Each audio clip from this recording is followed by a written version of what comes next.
اليوم الوطني السعودي هو مناسبة وطنية تحتفل بها المملكة العربية السعودية في 23 سبتمبر من كل عام. يرمز هذا اليوم إلى توحيد المملكة على يد الملك عبد العزيز بن عبد الرحمن آل سعود في عام 1932 ميلادي. وفيما يلي مزيد من التفاصيل حول هذا اليوم وتاريخ تأسيس المملكة. تاريخ التأسيس: الدولة السعودية الأولى تأسست عام 1717 ميلادي على يد الإمام محمد بن سعود، وكانت عاصمتها الدرعية. استمرت هذه الدولة حتى عام 1818 ميلادي.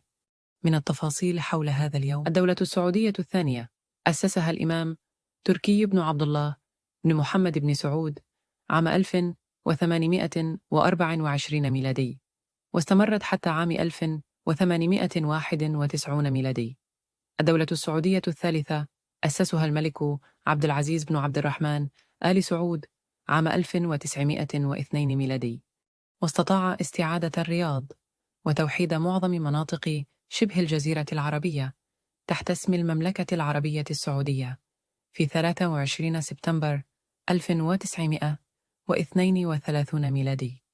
الاحتفالات والفعاليات: تقام في اليوم الوطني العديد من الفعاليات والاحتفالات في مختلف أنحاء المملكة، ومنها العروض العسكرية، عروض عسكرية ضخمة تعرض قوة وتطور القوات المسلحة السعودية.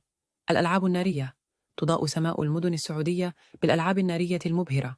الفعاليات الثقافية: المعارض والأنشطة الثقافية التي تبرز التراث السعودي الغني.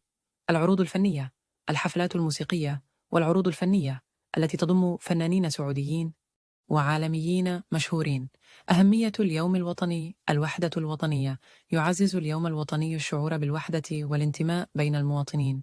الاحتفال بالإنجازات، وهي فرصة للاحتفال بإنجازات المملكة في مختلف المجالات. تأكيد الهوية الوطنية، فهي تساهم في تعزيز الهوية الوطنية والاعتزاز بالتاريخ والتراث السعودي. دام عزك يا وطن.